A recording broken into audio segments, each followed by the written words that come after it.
Hey guys, John here, and welcome back to the Synthmaster 3 tutorial course. Today we're going to take a look at the effects section, how we can apply the effects either on a layer level or with sends. Synthmaster comes loaded with 12 different effect modules that we have access to, and these modules are distortion, lo-fi, ensemble, phaser, EQ, vocoder, delay, chorus, tremolo, reverb, compressor, and a filter bank. Luckily, all these modules are rather straightforward to use, and I do recommend to try all of them out and spend time with each and every one of them. So from a fresh preset, it's first important to know what is getting routed to where. So if we click here where it says routing, we can see that this oscillator 1 is getting fed into this filter 1. So this first oscillator here is getting sent to this first filter, and then this output is going into the effects. Now this routing tab we're going to cover a little bit later on in the course, but it's important to know what is happening here. So now let's take a look at the effects tab. So once we click here, the first thing that we're going to notice is here on the left-hand side, we have 6 slots where we can put all these different effect modules. So on the first one, we can right click this here and we can select one from the list. Let's say we go chorus, and let's play some notes.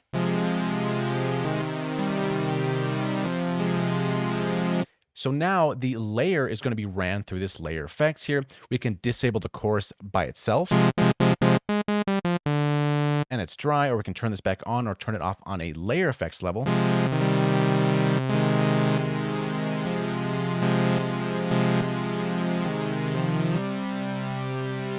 Now, it's also important to note that this is going to be for the layer. So right now we're on layer 1. So for example, if we click this gear icon here and we added a new layer and we go to this layer 2's effects, now we're not going to have anything. So here we right click and let's say we put a phaser, for example, and let's mute this one and open up this guy.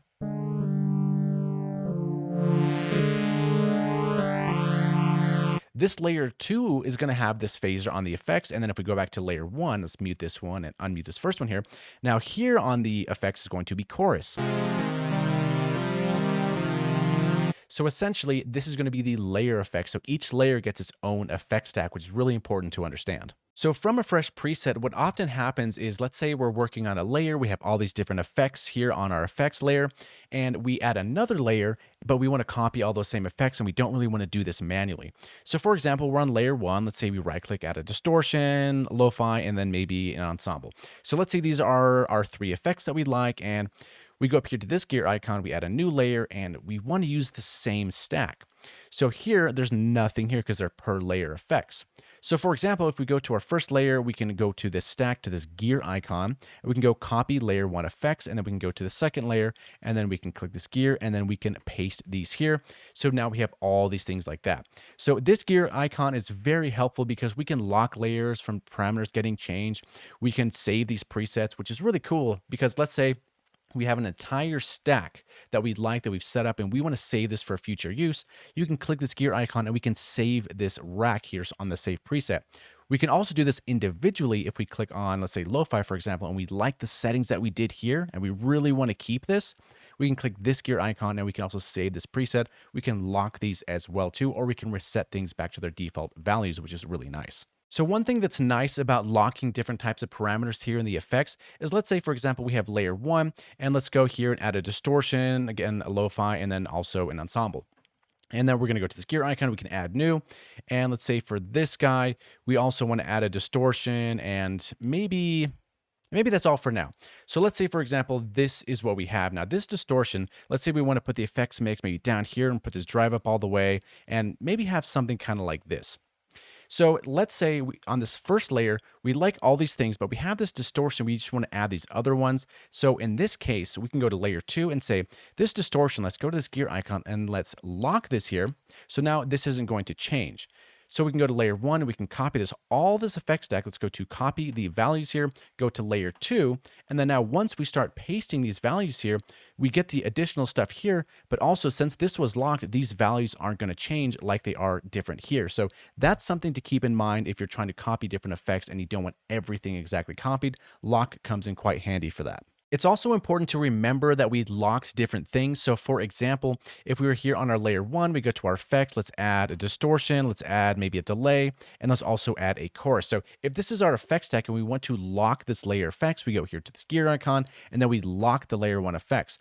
So now if we go to right click and we init the preset and we go back to our effect stack, these are going to stay here because they're going to be locked. So it's always important to remember what you have locked and what you don't, because you might init a preset or something like that or change things and your stack might still be here and you might be wondering what's happening. So always remember if you lock things and if you want to unlock them, again, we go to the gear icon, we go to unlock layer 1, we can right click, go back to init, and then now we don't have anything in our effect stack. Now, oftentimes I'll be making a patch and I'm going here to my effects and I'm adding maybe a delay and then I may be adding a chorus and then let's say maybe a compressor or something like that. And then I think to myself, maybe I want the compressor to happen first or maybe I want the delay to happen last. So we want to reorder these effects because remember, these effects here are processed from top down.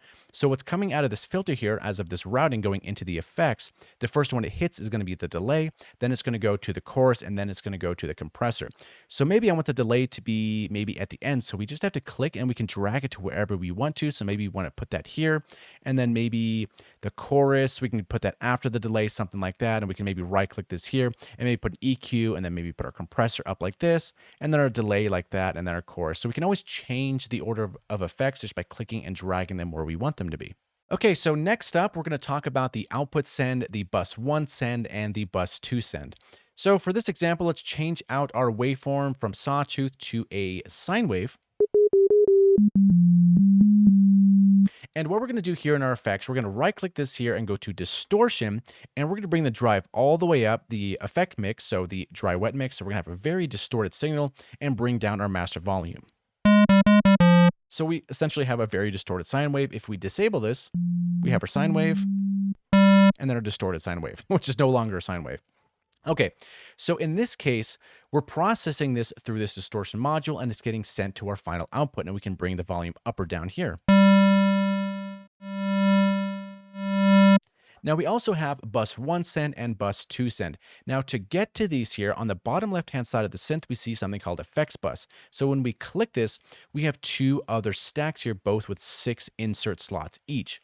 Now, the cool part here is that we can send this output of our layer effects to these different effects buses to be processed once again. So in this case, if I right click here and we go to delay and maybe add a little bit more feedback, if I bring our output send all the way down and just send this to bus 1, what we're essentially going to hear is going to be a distorted sine wave, so our signal that we had, but it's also going to have a delay on it.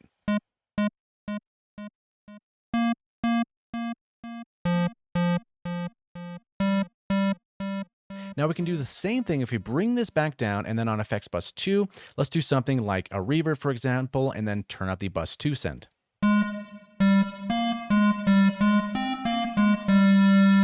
So now we can process the output of this layer effects through other different stacks here. So it's really nice because we can say, I want this distorted sine wave to get also sent to a delay, and we can process this further, and then we can also send it to the reverb. So in this way, we can process the signal, send it straight to the output here with this one, right, the distorted sine wave, but we can also send this output to the first effects bus. And we can do the same thing with bus send 2. So it gives us a lot of different ways to process things with this type of signal flow.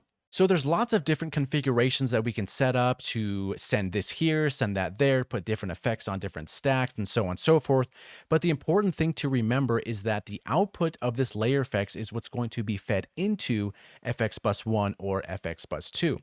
That's why in this case that when we send this to this delay, it's getting distorted first, and then that is getting sent to this first delay here. So one last time, let's bring our output send down, our bus 2 send down, and bring this up a little bit for bus 1 send, which is the delay. Now remember, this sine wave starts out as a pure sine wave. It gets sent to this layer effects, it gets distorted, and then we're sending that to this FX bus 1, which is delayed. So that's why we hear a distorted delay.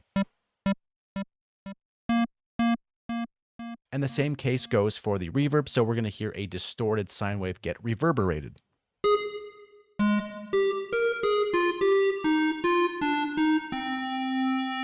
So yeah, something to definitely keep in mind when you're creating really cool effect stacks. So thank you so much for watching. Hopefully you learned something, and we'll see you in the next one.